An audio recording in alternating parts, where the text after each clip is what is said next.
ஆரோக்கியத்துடனும் புத்துணர்ச்சியுடனும் வாழ்வதற்கு யோகாசனம் உதவுகின்றது. அந்த வகையில் யோகாசனத்தை நமக்கு எளிய முறையில் கற்றுக் கொடுக்க வருகிறார் ஆசனா ஆண்டியப்பன் அவர்கள்.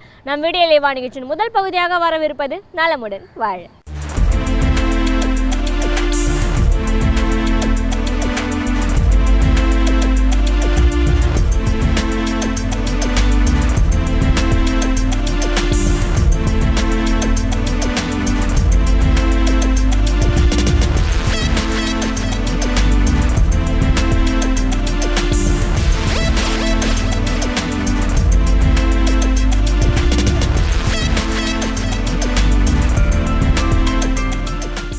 என் அருமை உலகத்தமிழ் மக்களே, தாய்மார்களே, பெரியோர்களே, சிறார்களே, என் அருமை சீடர்களே, யோக நண்பர்களே, யோக விரும்பிகளே, உங்கள் அனைவருக்கும் என் இனிய காலை வணக்கம். கலைஞர் தொலைக்காட்சி நிகழ்ச்சியில் நலமுடன் வாழ என்னும் பிரிவில் யோகாசனத்திற்கு அதிகாலை வேளையில் முதல் நிகழ்ச்சியாக முக்கியத்துவம் தரப்பட்டிருக்கின்றது.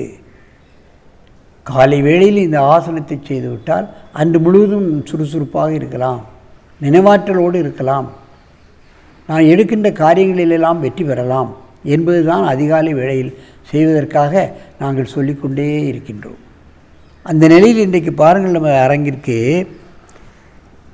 ஸ்ரீ நந்தன் வந்திருக்கின்றான். ஏற்கனவே சென்ற எபிசோடில் அவன் அழகாக ஒரு ஆசனத்தை மோகமுத்ராவை செய்து காட்டினான். இப்பொழுது தனுராசனம் என்னும் ஆசனத்தை செய்து காட்டப் போகிறார். 4 மாதமாக அங்கே வந்து காலையிலும் மாலையிலும் வந்து ஆசனங்களை பயின்றவர். சின்ன வயது முதற்கொண்டே கற்றுக் கொடுத்து விட்டால் அவன் காலமெல்லாம் ஆரோக்கியமாக வாழ்வதற்கு இது வழி செய்யும். ஸ்ரீ நந்தன் அவர்களே, நீங்கள் அப்படியே குப்புறப்படு, பத்மாசனத்தை கிளவிட்டு அப்படியே குப்புறப்படு.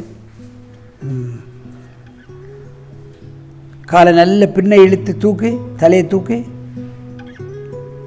காலை பின்னால் இழுக்கணும், காலை பின்னால் இழுக்க வேண்டும். கை மடக்கப்படாது. அப்படிதான் தூக்கு, காலை மேலே, காலை விரிச்சுக்கோ, அகலப்படுத்து.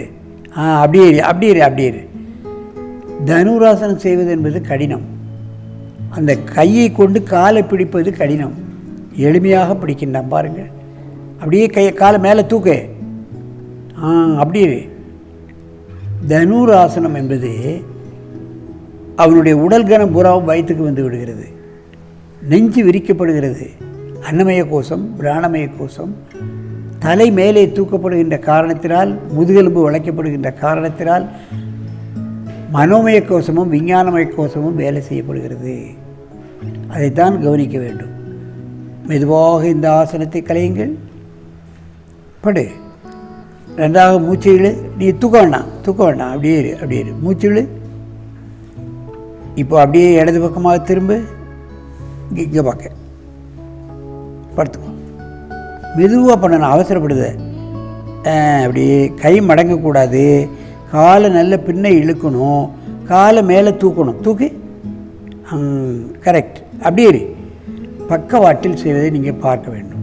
ஆடாமல் அசையாமல் அப்படியே தலை மேலே தூக்கு. அப்படியே தனுராசனம் என்றால் வில் என்று பெயர். வில் எதிரிகளை கொல்லும் ஆசனம். அவருக்கு வந்திருக்கின்ற நோய்களை கொல்லும், நோய்களை வரவிடாது.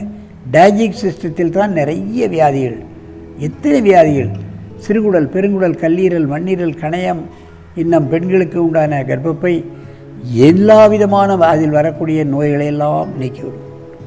அதுதான் முக்கியமானது. ஏன் நுரையீரல் விரிவடைகின்ற காரணத்தினால் ஹார்ட்டுக்கும் நுரையீரலுக்கும் செல்லக்கூடிய அந்த நாடி நரம்புகளெல்லாம் விரிவடையும். இருதயம் சரியாக செயல்படும், நுரையீரல் சரியாக செயல்படும், நுரையீரல் சம்பந்தப்பட்ட வியாதிகளெல்லாம் நீக்கப்படும் என்பதை நீங்கள் தெரிந்து கொள்ள வேண்டும். ஒரு 20 எண்ணிக்கை 3-4 முறை செய்தாலே போதுமானது. மெதுவாக இந்த ஆசனத்தை கலையுங்கள். படு, மூச்சிழு. காலக்கிழ போடு, காலக்கிழ போட்டு மூச்சிழு. நல்ல மூச்சு இழுக்கணும். அப்படியே என்ன பார்க்க திரும்ப, படு, குப்புறப்படு. அவசரப்படாமல் கால் தூக்கு பின்பக்கமாக செய்கின்றான். பார்க்க வேண்டும். காலை பிடித்து மேலே தூக்க வேண்டும், தலையை மேலே தூக்க வேண்டும். பாருங்கள், தனு வில் என்று பொருள்.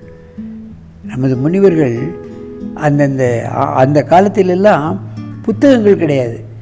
ஆகவே மக்கள் புரிந்து கொள்ள வேண்டும் என்பதற்காக வில்லாசனம், வில் போன்று இருக்கிறது அல்லவா, வில்லாசனம் என்று சொல்கிறார்கள்.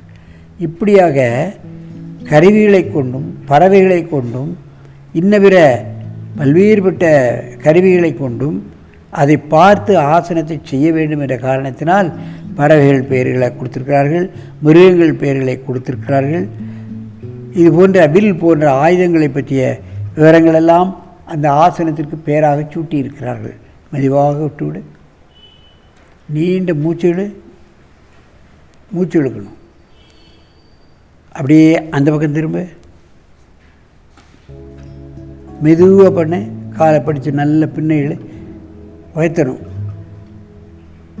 காலை பிடிக்க முடியாதவர்கள் 2 கால்களிலும் 2 துண்டை சுற்றி துண்டை பிடித்து கொண்டு இந்த ஆசனத்தை பழகலாம். முதுகு வளையாது, வயிறு பெரிதாக இருக்கின்றது, ஆசனம் செய்தாக வேண்டும். என்ன செய்ய வேண்டும்? 2 துண்டை காலில், ஒரு கால் ஒரு துண்டு, இன்னொரு காலில் இன்னொரு துண்டு போட்டு சுற்றி காலை பின்னால் பிடித்து கொண்டு இந்த ஆசனத்தை செய்யலாம். அந்த ஆசனத்தை பழகலாம். கொஞ்ச நாளில் துண்டு தேவைப்படாது, பிறகு காலையே நம்ம பிடித்து கொள்ளலாம்.